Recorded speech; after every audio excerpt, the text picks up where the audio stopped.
All right, great. So, welcome to today's meeting. I'm reconvening about a failed business enterprise I had. I set up an Airbnb last year, and I had the quality product. I had new furniture. I had a system set up. My mom was helping me do the turnover of washing all the clothes, the sheets. I mean, not the clothes, but the sheets, the towels, washcloths, and I had locks for everyone's door. However, when I placed the product onto the platform, because of my own internal low self-esteem, I was asking for the bare minimum uh, of rent. When they had a recommendation of what you could rent it for, I was renting it for less than the bare minimum, so that I could get more people to rent out the unit for quicker. I was looking for the quick cash. Give me 1 second.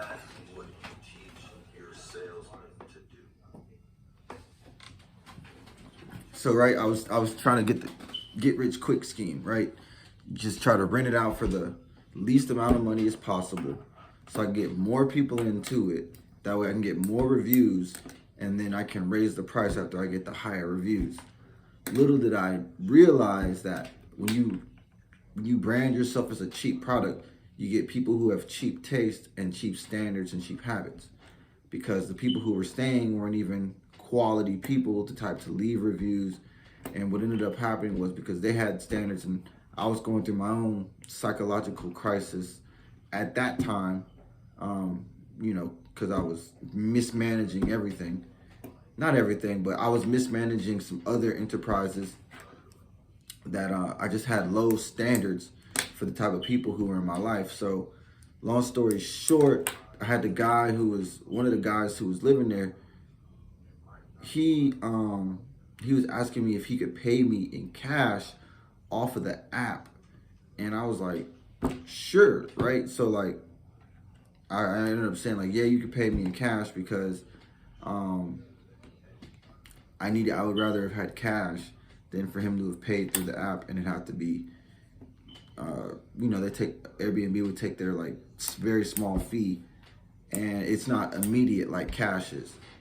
And then so he ended up paying me through cash for like a week at a time, because he was in between jobs. So since he was in between jobs, he didn't always have the money that day or that week. And so I had 3 rooms in my house. And I was like, look, just pay me on like Tuesday. I need you to move out of this room into this third room, which I just got ready. And I was rushing. So I was painting the rooms so that I could rent them for hire with fresh paint. And so, because I was trying to go into town to do something that I wanted to do, I said to him, look, I'll give you a month of rent for free. I mean, a week of rent for free, like $115 if you paint this room for me. And I thought I was so smart. I was like, look, I leveraged somebody to do something I didn't want to do, but I needed to do, or quote unquote, I could have not done, by like saying, hey, look, you paint the room and I'll give you a week for free. And I was like, yeah, that was a great idea. And although he did paint the room, it was an absolutely terrible idea, because the guy is one of those people where he was like, he was trying to renegotiate in the middle of the deal. He was like, well, I feel like me painting this room was worth more than whatever amount of money that you said. So I want to get 2 weeks of rent for free. And I think I'm going to be late on this next week until you give me 2 weeks of rent for free. Which is like, this, I already cut you a deal because you didn't have the money the first time. Now you're taking advantage of my kindness again by reneging on the deal and trying to renegotiate in the middle of the deal. It's like, it doesn't matter. He's like, I did a really good job on this. It's like, of course you did a really good job. You're supposed to do a really good job. That doesn't mean you deserve more than what you're worth, or more than what the job is worth. So for that reason, like, he ended up stop paying, because I wouldn't give him another week of rent for free. He ended up stop paying for the rest of that next week. And there was also like another incident where I asked him, I paid him in advance, like, hey, look, go get a key made for me for my other place, my other quadruplex, so that way I can give it to the tenant when they move in for the Airbnb. This guy dropped the ball on that. Like, he went and picked the key up and at like 1 o'clock. The tenant, the Airbnb guest, didn't get there till like 4. She couldn't get into her apartment because he had the key with him. And he like went to his grandma's house and was gone till like 9 o'clock at night. So then the Airbnb guest was calling the police on me because she couldn't get into her unit. And I was calling him like, where are you at? Like, if you were gonna make the key and I paid you in advance, again, I should not have paid him in advance for this simple task. It would have maybe took you an hour to go to Home Depot, get a key made, and then bring it back. Instead, this guy goes to his grandma's house and is like over there, and then the tenant is showing, or the Airbnb guest is like, what? It's 4 or 5 o'clock at night. Now it's turning into 7. It's getting late. I need to get into my place. Where's the key? So then the guy actually, I'm calling him. He ends up showing up extra late, like 9 o'clock. I'm there with I go and meet the Airbnb guest there. Then he shows up. And then he leaves before I can even talk to him about the fact that he failed a very simple mission, a very simple task of, hey, just go get a copy of the key made, bring it back, and put it back. But that was, it was, all of it was actually my fault because I didn't know how to set limits. Like, hey, there's a time limit that you need to do this. Like, if you pick it up at 1, the time limit is an hour. So get the job done in an hour. Another example of bad limits. I waited to the last, like, I didn't realize at the time, but I waited to the 30th or the 31st day to say, get out of my house because you're not paying rent and I need you to give my keys back. So give my keys back. Because I waited to the limit, or right past the limit of 30 days, he had rights under the state law that he now has tenancy. So tenancy at sufferance. So basically this dude is like a squatter. He's a squatter in my property, in my house, and is not leaving because he's like, oh, I got rights. You gotta evict me out of here if you want me to leave, because you're such a bad person, a bad landlord. I'm like bro, I really see, like, I'm doing it still. Like, that's a boundary, right? Me calling him bro, he's not my brother. He pays me rent. He's my lessor, or he's my tenant. Well, he's my lessee, my tenant. And I'm the grantor, I'm the lessor, I'm the landlord. So it was a whole mess. I had to call the police, and the police were like, well, you have to evict him because he's been here exactly 30 days. And state law says he has tenancy rights. So this guy, I figured out that he'd been doing this with other people, like renting the property on Airbnb for like the cheapest he could find, getting them to allow him to pay in cash, and then staying at least like 30 days. So then if they want him to leave, he has to evict them. I'm sorry, I said that backwards. Then if the owner wants him to leave, they have to evict him from the property. So that's what I had to do at that time. So not only and that was a problem that I created because I didn't set limits. I didn't recognize the boundaries. At that other time, I was going through another boundary issue because when I came back from California, there was a person who was living in my house, right? So when I went to California, I told my dad he could stay at my house as long as he paid me every month. And so he didn't. That was a boundary issue because it was like, You don't. No one lives for free. And so, and so, when I got back, he had put someone he knows in the room, in one of the rooms in the house. So that guy, he paid me rent 1 month, and then after that, he didn't pay rent anymore.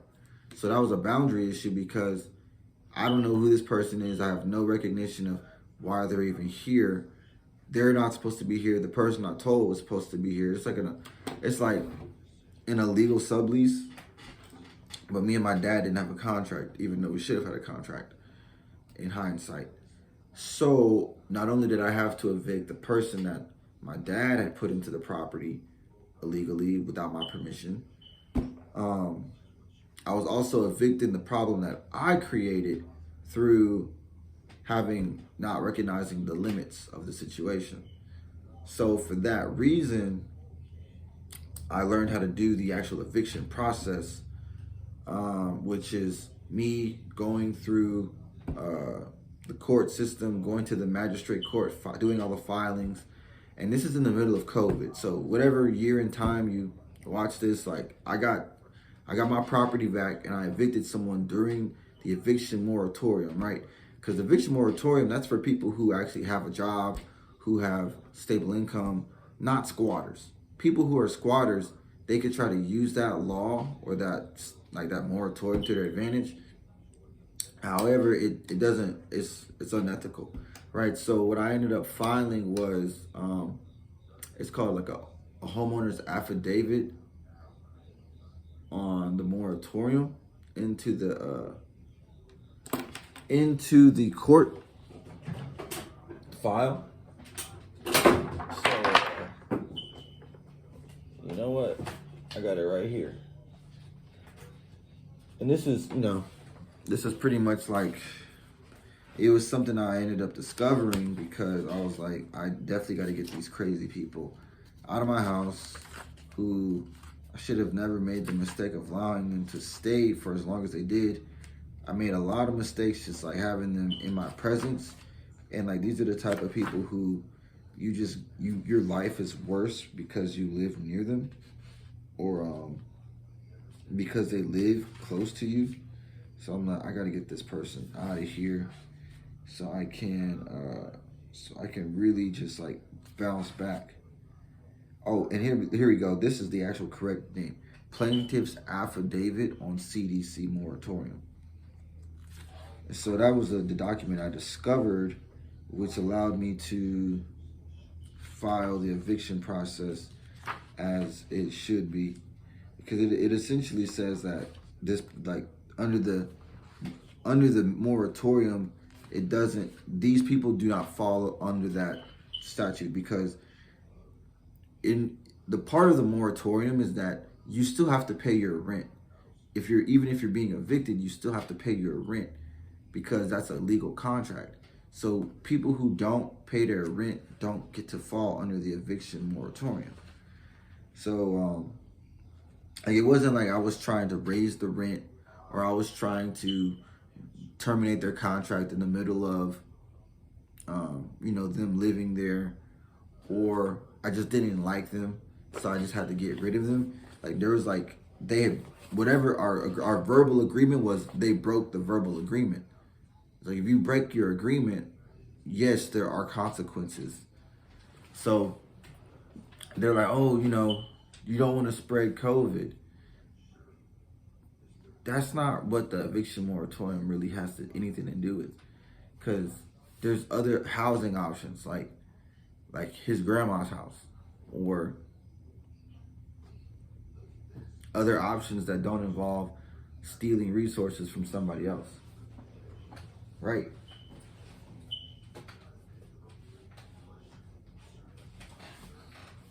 And if there was an issue of spreading COVID, like, you live in a rooming house. Like, never mind, man. Anybody who goes, never mind, man. I don't even have to go into that. There is no issue. So I ended up going and filing myself and actually doing the eviction myself.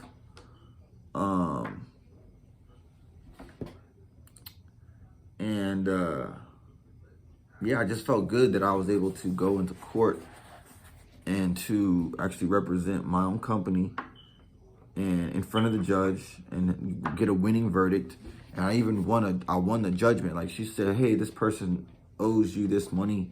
It's like $2,500 or something like that.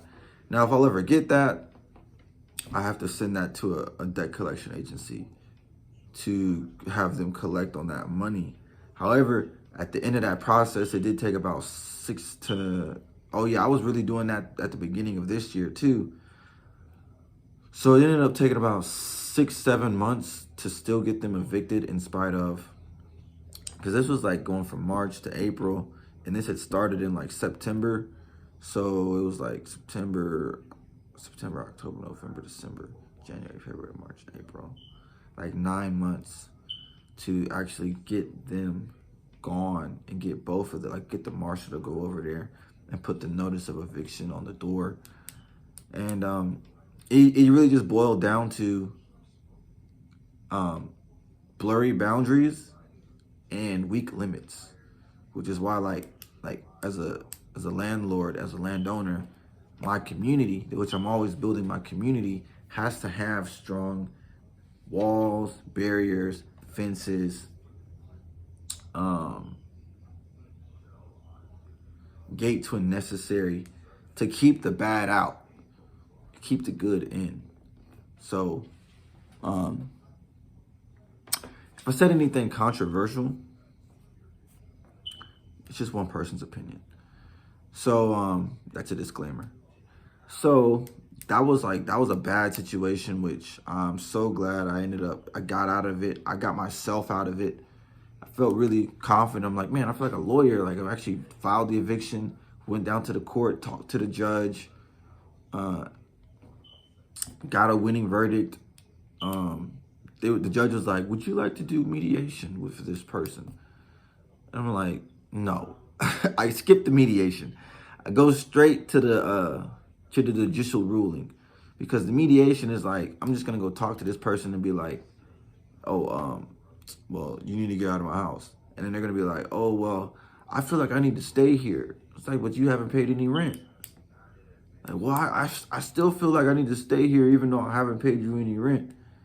It's like, bro, this is not a nonprofit. There are nonprofits out there that do that. This is not one of them. So, I skipped the mediation, went straight to the ruling. And of course, the judge ruled in my favor. She's like, I had receipts and everything. I had receipts, pictures of the text messages.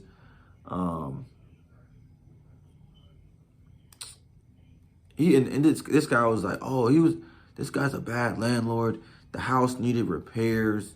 The plumbing was stopped up in one of the rooms, and I got like sick because of it, supposedly. It's like, man, I didn't get no notice. And then also, if you didn't like it that much, you don't have a lease there. You're not paying for anything. The water bill is in my name. The light bill is in my name. The utilities are in my name. Like, you're literally living for free. You can leave if you want to. Like, so he didn't want to. He just had excuses. He just wanted to get a free meal. And so same thing with the other guy. Like, they didn't leave until the marshal left. And that was when I realized what is the judicial system, right?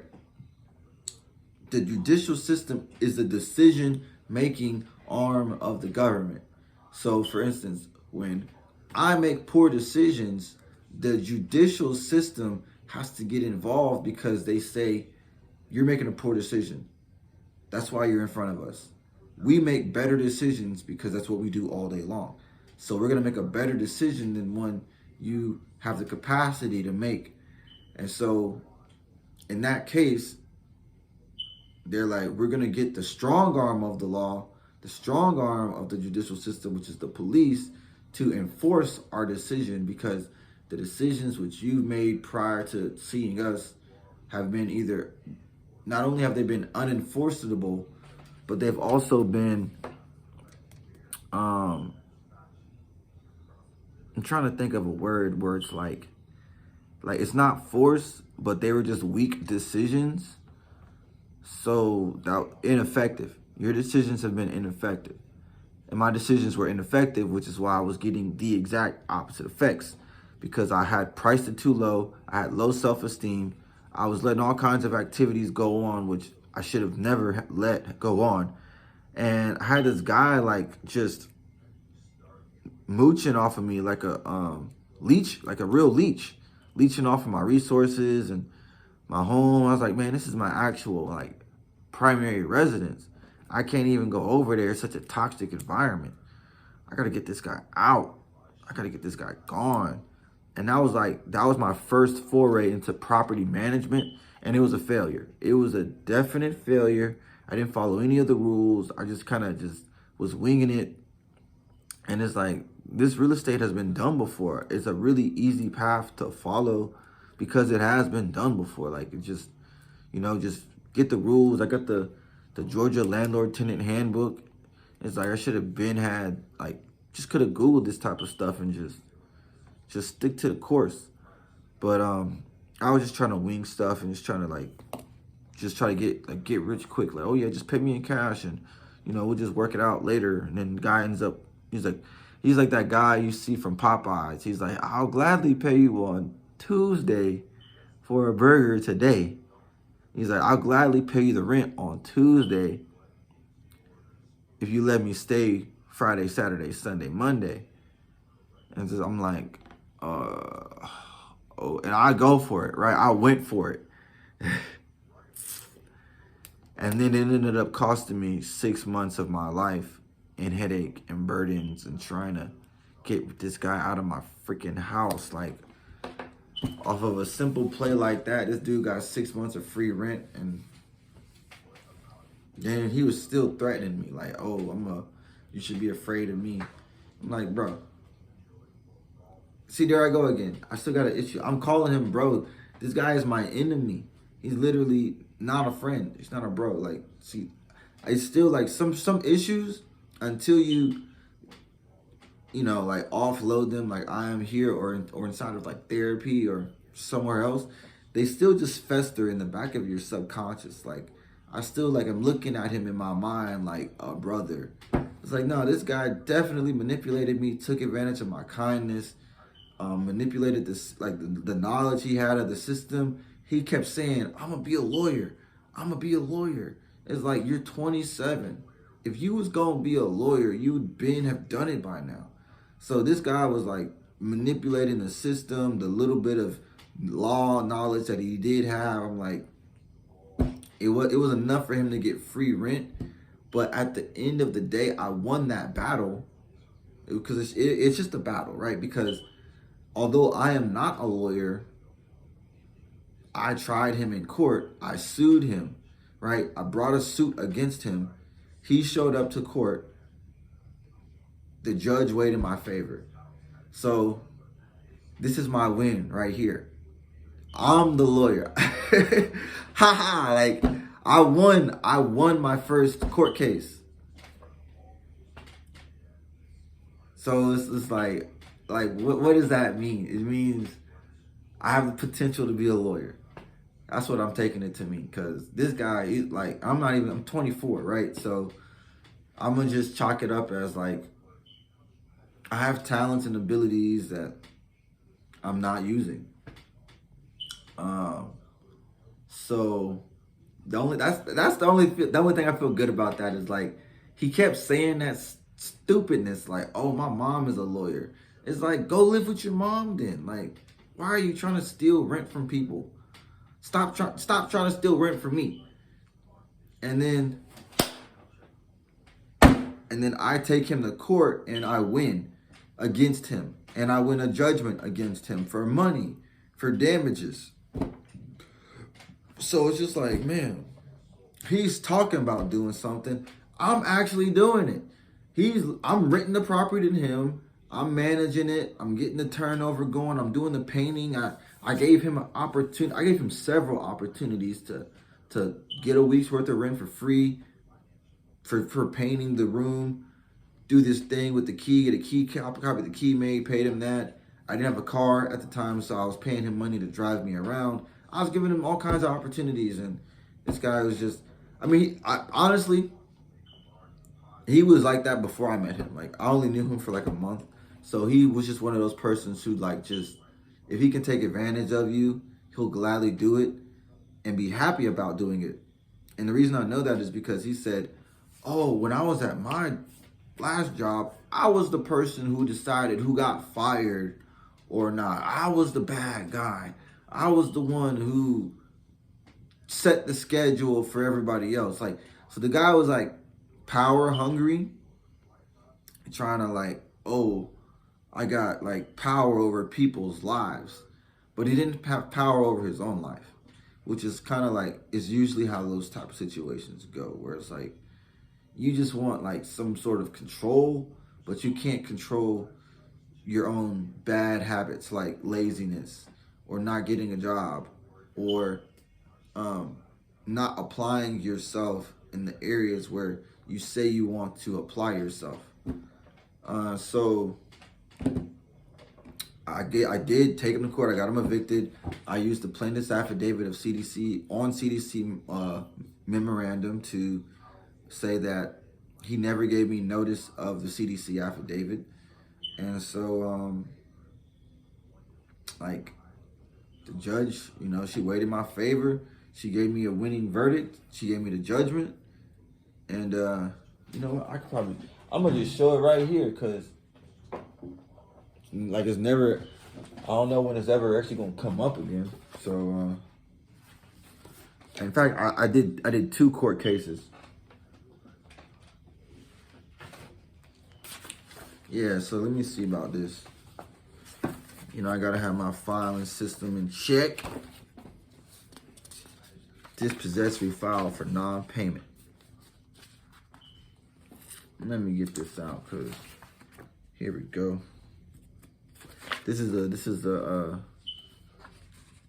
pretty unique, like, I don't think too many people have these types of documents floating around.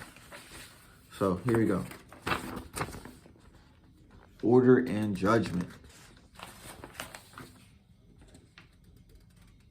Yeah, February 3rd, 2021. So, oh, it's like February, March, April, May, June, July, August, September. Oh, so this was like 6 months ago. Okay, so that's like a cycle where I'm actually like 6 months later recapping this. 27th day of January, Judge Magistrate of Fulton County. Further, the court finds that holding over is a reason other than non-payment of rent, which qualifies as an exemption from the CDC eviction moratorium order. As such, landlord is entitled to a writ of possession. It is ordered and declared as follows. Like, the judicial language is so regal. It's like, yeah, we're the king of this land. Like, you can say whatever you want, but yeah, we not only do we enforce it, we talk like it too. The above styled action came on for hearing on January 27th, 2021. Both parties appeared and were not represented by counsel. The court conducted an evidentiary hearing, and after reviewing the pleadings of record, testimony of the parties, and the evidence, finds and orders as follows. Like, this kind of stuff is like, you know what I'm talking about? Yeah, so that was the one. And the other guy, he ended up just clearing out after the after he seen that the marshal was gonna come evict him, because he didn't want to smoke. He wasn't gonna go.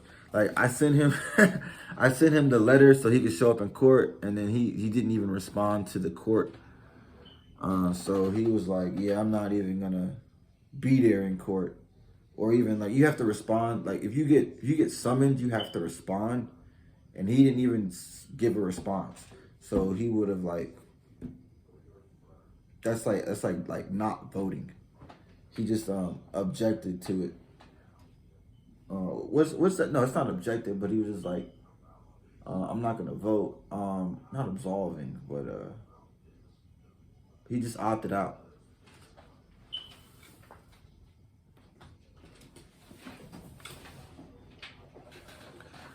So now that that situation is over, I have new tenants in there. And these tenants, they pay on time. I got them to sign. Oh, well, they signed the lease. I screened them. There's a tenant selection process. I had like 100 tenants apply.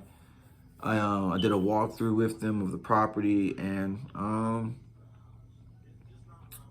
these people are much more responsible. I'm much more responsible and mature from that moment in time. And I'm just doing my thing. You know what I mean? I'm just making it happen. Saying I decree and then just so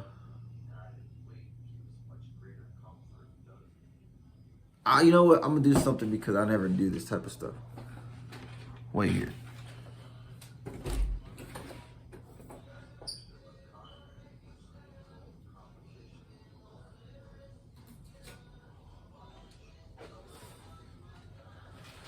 Oh yeah, so I forgot to say that my dad did show up at court. So this is a picture of me at the Fulton County Court. I'm actually wearing the same jacket, and that's a picture of my dad, and me and my dad. I got him to. We got somebody to take a picture of us. So it just goes to show that, hey man, COVID couldn't stop me. Like it don't matter, right? You know what I'm saying? Like I'm a force. I'm a force. Don't let people tell you that like what's going on out there can affect you in here or in here or in here or in here. Well, it's on this side or in here. It's like I'm not listening to all the reasons why. I'm listening to all the reasons why and how. So, that was just one chapter in my life where I was like, yeah, I was successful in the courts, and I'll continue to have more success in the courts. Hey, check that out. I got my Louis V belt on. Just something extra just to throw in there. So, yeah, I just had to. That type of situation was something I needed to bounce back from because I created that problem. And I was like, this guy is really like, this guy's 27 years old. At some point in life, I'll be 27 years old. But will I be a person who doesn't have a job, who's trying to mooch off of somebody, who has like, oh, I'm gonna be a lawyer, but I'm not even in school to be a lawyer. I don't even have enough money to like pay rent. And it's $115. Like I sell these oils right here, right? So this is my product, one of my products under my brand. See if you can see it. ASBYH. Right? So I was going out. I was selling these for $10 each. This one's great. I was selling these for $10 each in Atlanta. It's like, bro, your rent is $115. All you gotta do is just do something, right? So I have my company on there, Monta Musa Realty. Buy, sell, consult. You know what I'm saying? I'm doing like dual advertisement. This one is bright crystal. This is you know what I'm saying? Like $10. Just sell like 10 of these or something. Like this dude just wasn't being creative with his time or with his just whatever. He was on his own downswing, and I couldn't pick him up from that. This one here is jasmine. So I like these. Gotta have the smell good.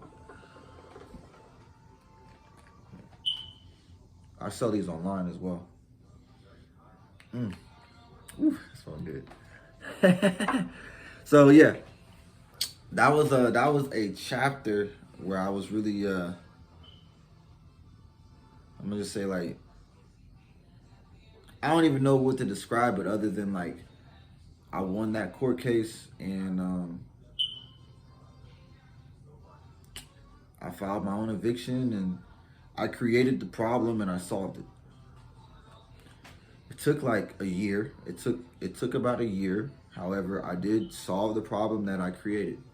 So since that is what happened, I just have to pay attention to not create any more new problems that I'll end up having to solve unnecessarily. Since I'm like basically like I took that burden off my plate, and now mentally and spiritually and emotionally it's also off my plate because I'm unloading the weight of it into this content. So that is one thing. Like when you close that, like when doors are closed, they need to stay shut. Lock the key, and then remove the door. Like if this was like a reality where I could alter space, like I would just take the door and just turn it into a wall. So like you couldn't even go. There was never a door there to begin with. So that's what I'll do. Is what I'll do. So that day in court, I felt really good because it was like so much headache, so much worry, so much stress. Like this is my house. I live here. I was just living here. Now this dude is actually sleeping in my bedroom for free, lying, saying he don't have to pay rent, and he deserves more than what he's getting for free. I'm like, bro. I'm not. See, I gotta stop saying bro. He's not my bro. Like that's like manipulation 101. It's just like, you crazy individual, you crazy person. Get out of my house. You're not welcome here. Like, and that just goes to show I have like these hang-ups about family and then people who take advantage of me. Like there's some like mixed wires there, which I still haven't resolved. So that's a persistent challenge. That is a persistent challenge. I'll get through it, and I'll overcome it, and I'll use it to my advantage. You know? So other than that, I do not want to repeat that situation. And as I continue to amass more units, the way to prevent that is to have strong limits, strong boundaries. So like the limit is when someone is telling me some BS, cut it off. Don't let it go any further. You don't know what you're talking about. Get out of here. The other thing about the other side of that is before they even got to being able to communicate the BS to me, my boundaries, they got past my boundaries. And my boundaries were like, hey, wait a minute, like you have to meet these, you have to have these qualities. You have to be this standard. You have to have these qualifications and these references and these abilities, capabilities to even be able to communicate with me. For me to even realize like what is a limit that I will allow you to have. I feel like the other side of a limit is an allowance. So for you to be able to get into that space, there has to be some boundaries. So it's like he shouldn't have never been able to get into my boundaries. However, because I had a low self-esteem and low self-image, low self-worth, I was like those people came into my space. And it just made things worse. So, and it continued down. Like my standards continued to decline. So at that time, I came up with a saying: higher standards, lower tolerance. I'm having higher standards and lower tolerance. That's what this video will be called. Higher standards and lower tolerance. Farewell.